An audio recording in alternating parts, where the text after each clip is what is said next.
Give Coach Stoops and Kentucky credit. That was a SEC fist fight right there. Knew it would be a four-quarter game, and that's exactly what it was. And they made more plays than we did down the stretch. Give them credit.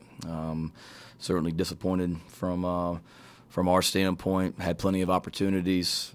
Certainly looking at it, got to be a whole lot better on third down. When you go 3 of 12 on third down and only run 51 total plays on offense, it's hard to win football games. So saw some good things that we did, a lot to build up on again. Wasn't good enough tonight. I want to thank our fans. We asked for a rocking atmosphere, and it was from Gamecock Walk and throughout the game.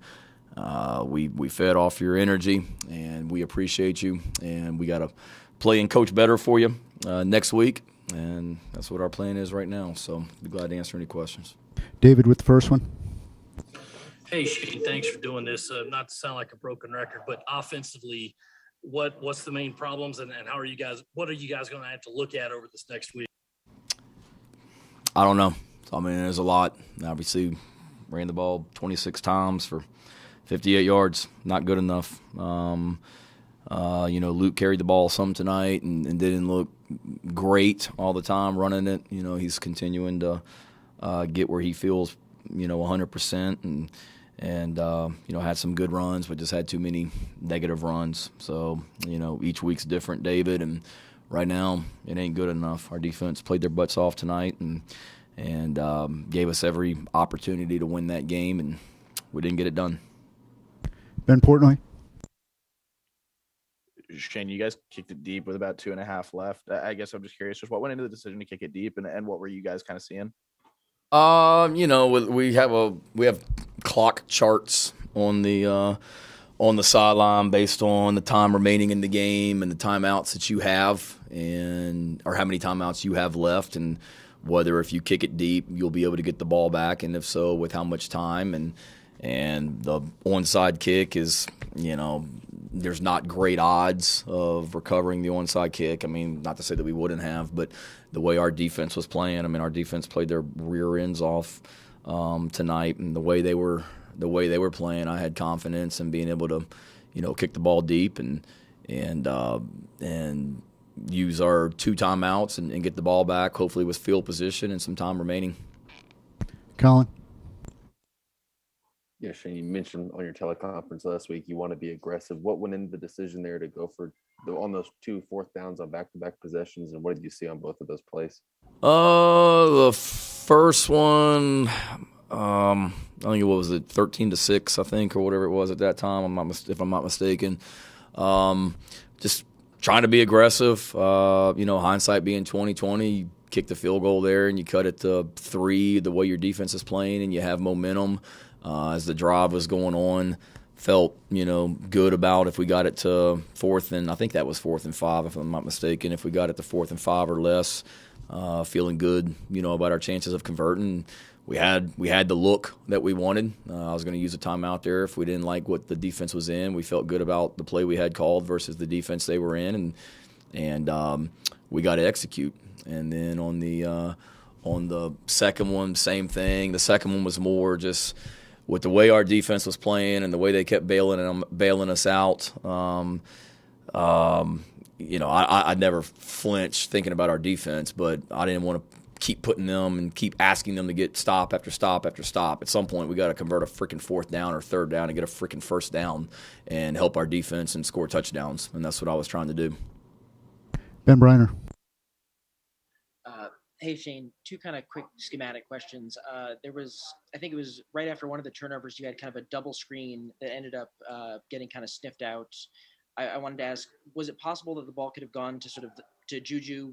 I think it was to Luke's right before it kind of went back to the other side. And the second question was, on one of those 4th downs, there was a roll that ended up going to DeCarry on the flat.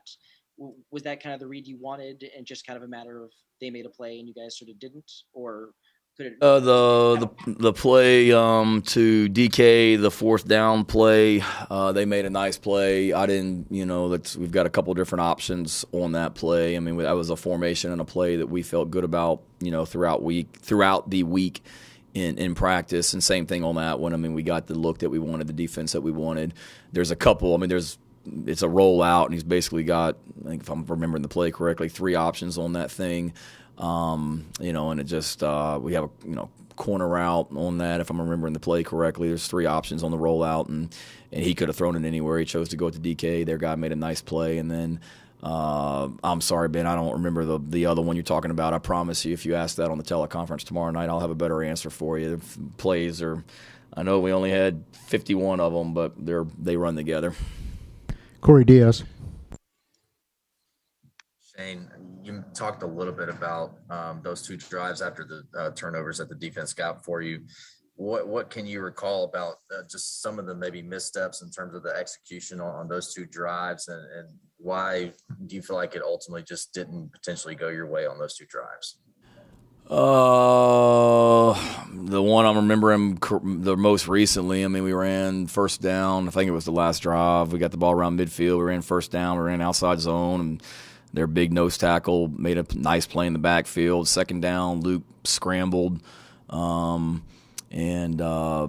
scrambled, and I think we got it back to like 3rd and 9 or something, if I'm not mistaken, over there on their sideline, or 3rd and long, whatever it was, and then the pass underneath. I'm sorry, guys. I mean, it's hard to remember play after play after play from every series tonight. I mean, once I have a chance to look at the video, I'll help you. But there's a lot. I mean, we had nice runs tonight. Comes back with a holding penalty on one. We ran a little underneath screen to Rico that we felt was going to be a good play.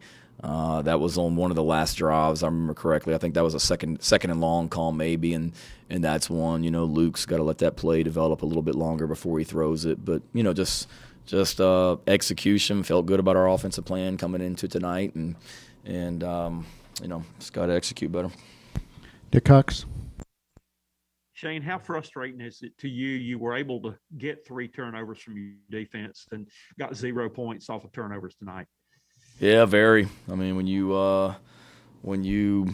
win the turnover margin, which I guess we've done now 2 games in a row with Georgia and Kentucky, and we've lost both of them. That is disappointing for sure. And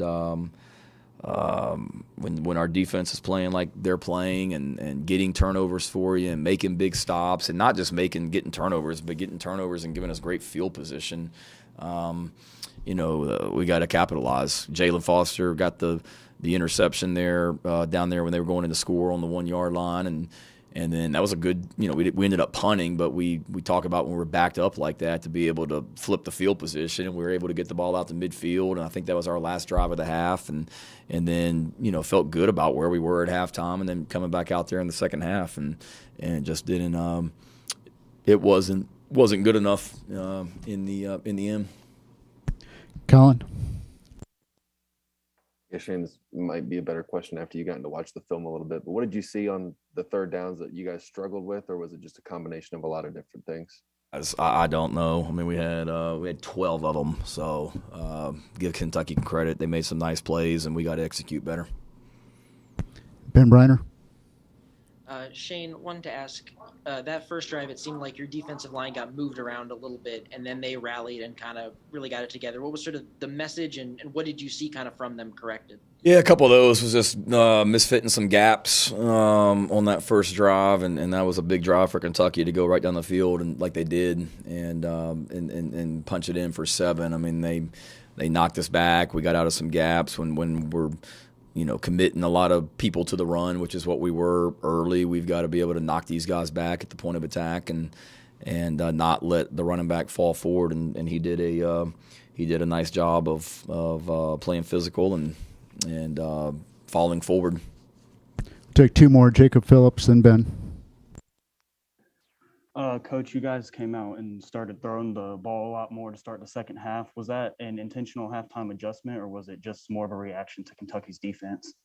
No, it was a little bit at halftime. I mean, we felt going in at halftime that, we had done some we had some runs that we liked, but we knew that we needed to kind of loosen them up. I mean, we felt like we were wearing them down a little bit just with some of the tempo we were using, and that we at that point, we hadn't thrown the ball down the field and over their heads, and we've got some good receivers, and we've got to continue to throw the ball downfield and take shots.